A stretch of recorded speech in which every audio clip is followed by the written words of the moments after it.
Hello all, എല്ലാവർക്കും പുതിയൊരു വീഡിയോയിലേക്ക് സ്വാഗതം. ഇന്ന് നമ്മൾ തയ്യാറാക്കാൻ പോകുന്ന ചിക്കൻ വെച്ചിട്ടുള്ള വളരെ സിമ്പിളായിട്ടുള്ളൊരു കുറുമ കറിയാണ്. അതിന് വേണ്ട ഇൻഗ്രീഡിയൻസ് ആണ് താഴെ കാണുന്നത്. അതിന് വേണ്ടിയിട്ട് നമുക്ക് ആദ്യം കടായി വെച്ച് കുറച്ച് റോ മസാല ഐറ്റംസ് ഇടുക. പട്ട, ഗ്രാമ്പു, ഏലക്ക. അതിനുശേഷം കുറച്ച് കട്ട് ചെയ്ത് വെച്ചിരിക്കുന്ന ഇഞ്ചി, വെളുത്തുള്ളി, പച്ചമുളക് ഇവയൊക്കെ ആഡ് ചെയ്ത് നല്ലോണം ഒന്ന് വഴറ്റിയെടുക്കുക. ശേഷം ഒരു 3-4 സവാള കട്ട് ചെയ്ത് വെച്ചിരിക്കുന്നത് നമുക്ക് ഇതിലോട്ട് ആഡ് ചെയ്ത് നന്നായിട്ടൊന്ന് വഴറ്റിയെടുക്കാം.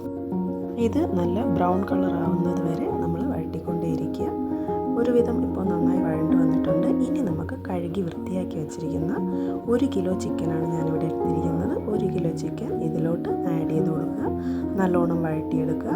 നല്ലൊരു വൈറ്റ് കളർ ആവുന്നത് വരെ, അതായത് കുറച്ച് വേകുന്നത് വരെ ഒന്ന് വഴറ്റുക. എന്നിട്ട് നമ്മൾ ബോയിൽ ചെയ്ത് വെച്ചിരിക്കുന്ന കുറച്ച് പൊട്ടറ്റോയും കുറച്ച് ക്യാരറ്റും കുറച്ച് കറിവേപ്പിലും കൂടെ ഇതിൻ്റെ മുകളിലൂടെ ആഡ് ചെയ്ത് നന്നായിട്ടൊന്ന് മിക്സ് ചെയ്തെടുക്കുക.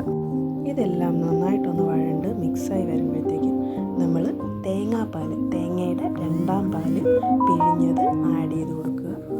ഇനി ഈ 2ാം പാലിൽ കിടന്നാണ് നന്നായിട്ട് ഈ ചിക്കൻ വേകുന്നത്. അതിനുശേഷം നമ്മൾ പൊടിച്ച് വെച്ചിരിക്കുന്ന ഗരം മസാലയും കുരുമുളകും ഒരു 2 ടേബിൾ സ്പൂൺ വെച്ചുള്ള ഇത് പൊടിച്ച് വെച്ചിരിക്കുന്ന ഇതിലോട്ട് ആഡ് ചെയ്യുക. എന്നിട്ട് നല്ലോണം തിളച്ച് ചിക്കനെല്ലാം വെന്ത് വരുമ്പോഴത്തേക്കും നമ്മൾ ഫ്ലെയിം ഓഫ് ചെയ്തിട്ട് 1ാം പാൽ, നമ്മൾ തയ്യാറാക്കി വെച്ചിരിക്കുന്ന 1ാം പാൽ ഇതിലോട്ട് ആഡ് ചെയ്യുക.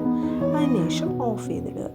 ശേഷം നമ്മളൊരു കടായി വെച്ച് അതിലോട്ട് ഒരു 3-4 കൊച്ചുള്ളിയും കുറച്ച് കറിവേപ്പിലയും ഇട്ട് നന്നായിട്ടൊന്ന് വഴറ്റി ഇതിന് പുറത്തുകൂടെ ഒഴിച്ചു കൊടുക്കുക. നമ്മുടെ ഏറ്റവും സിമ്പിളായിട്ടുള്ളൊരു ചിക്കൻ സ്റ്റൂ റെഡിയായി കഴിഞ്ഞു. ഇനി ഇത് ദോശയുടെ കൂടെയോ അപ്പത്തിൻ്റെ കൂടെയോ ചപ്പാത്തിയുടെ കൂടെയോ എന്തിൻ്റെ കൂടെ വേണമെങ്കിലും നമുക്ക് കഴിക്കാവുന്നതാണ്. എല്ലാവരും ഒന്ന് ട്രൈ ചെയ്ത് നോക്കുക. കമൻറ്റ് രേഖപ്പെടുത്തുക. Thank you all.